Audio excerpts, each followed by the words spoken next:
Halo, selamat pagi, salam sehat buat anak didikku semua. Bagaimana kabarmu untuk hari ini? Kita harapkan kita semua dalam keadaan sehat.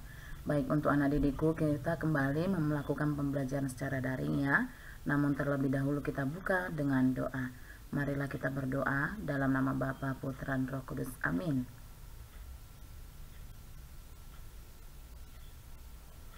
Amin. Dalam nama Bapa, Putra, dan Roh Kudus. Amin. Baik, untuk anak didikku, saat ini materi pembelajaran yang kita laksanakan adalah muatan bahasa Indonesia dan bersama Ibu Astika Hutajulu. Baik, untuk anak didikku dalam pembelajaran bahasa Indonesia hari ini yang kita laksanakan yaitu mengenai kalimat efektif dalam teks eksplanasi. Ini hanya mengulang kembali pembelajaran yang sebelum-sebelumnya ya, dimana kalau kita ini dapat menemukan ya informasi penting dalam suatu teks eksplanasi ya. Jadi untuk teks eksplanasi ini terdiri atas beberapa paragraf yang berisi informasi penting. Jadi paragraf tersebut disusun menggunakan kalimat efektif. Nah, untuk kalimat efektif ini adalah kalimat yang sesuai dengan kaidah tata bahasa, baik ejaan maupun tanda bacanya. Oke, nah untuk ciri-ciri kalimat efektif ini adalah: 1. Menggunakan kata-kata baku ya, kemudian terdiri atas struktur kalimat yang berurutan dan bermakna logis.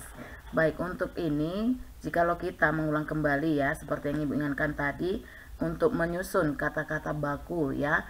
Jadi kata-katanya ini sesuai dengan Bu Ebi ya, pedoman untuk ejaan bahasa Indonesia tadi, pedoman umum ejaan bahasa Indonesia tadi ya, jadi sesuai dengan kaidah bahasa Indonesia. Baik, untuk anak didikku dalam teks eksplanasi ataupun kalimat efektif ini sudah kamu mengerti ya. Baik, untuk contohnya seperti ini ya, contohnya coba perhatikan ini. Adik memberikan banyak uang kepada pengemis itu. Nah, untuk anak didikku dari segi kalimat ini bukan kalimat efektif ya, dikarenakan kalau untuk kata ini ada yang berlebihan ya, kata uang. Jadi ini harus kita ubah menjadi satu saja ya, kita ambil satu saja sehingga kalimat efektifnya adalah adik memberikan banyak uang kepada pengemis itu ya. Jadi untuk pengubahan kalimat ini ya, dari kalimat yang tidak baku menjadi baku atau tidak efektif menjadi efektif, bisa kamu perhatikan dengan teliti ya, bisa menambahkan atau bisa mengurangi. Nah, seperti itu untuk anak didikku ya. Baik, untuk teks eksplanasi ya, ini untuk informasi dalam teks eksplanasi ini dapat disajikan dalam bentuk diagram. Nah, ini sudah sering ya, sudah sering kita pelajari dalam bentuk diagram yang dikatakan seperti itu ya.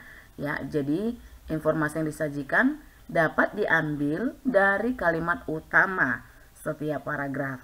Jadi untuk kalimat utama ini ada jenisnya juga ya, bisa di awal, bisa di akhir, ataupun awal dan akhir. Nah, itu bisa kita ambil dari kalimat utama tersebut untuk menyajikan atau mendapatkan teks eksplanasi. Nah, untuk anak didikku dalam teks eksplanasi ini kata tanya yang berfungsi di sini ya. Untuk menemukannya kita gunakan kalimat tanya. Nah, untuk kalimat tanya ini sudah kamu mengerti ya, ada 6 ya: apa, siapa, di mana, kapan, mengapa, dan bagaimana. Hanya saja Ibu sajikan di sini untuk fungsinya ya. Kata tanya ini pasti sudah kamu tahu yang menanyakan keadaan ataupun kegiatan ya. Ini jawaban yang diharapkan itu pengertiannya ya, ini berhubungan dengan teks itu ya, pengertian ataupun penjelasan dari hal-hal yang ditanyakan ya. Contohnya, apa itu radio? Nah, kalau untuk radio adalah alat komunikasi elektronik yang menggunakan sinyal-sinyal tertentu. Nah, seperti itu, jadi berkaitan.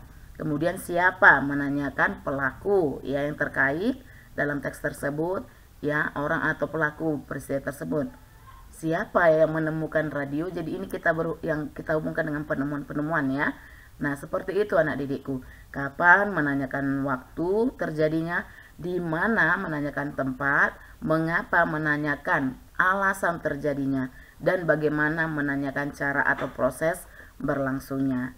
Nah, untuk jawaban yang diharapkan juga ada sesuai dengan kata tanya atau kalimat tanyanya.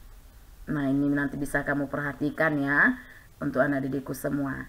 Baik, untuk anak didikku, itulah untuk pembelajaran hari ini. Ibu harapkan tetap kamu ulang kembali ya, karena ini sudah kita lakukan, sudah kita pelajari. Ibu hanya mengulang kembali ya, mengingatkan kembali dari minggu yang sebelumnya. Baik, untuk anak didikku, ibu ingatkan kembali juga ya kepada kalian tetap untuk memakai masker ya jikalau kamu keluar, dan tetap jaga jarak dengan yang lainnya. Kemudian sering-seringlah kamu untuk cuci tangan. Baik, terima kasih untuk anak didikku semua. Salam sehat.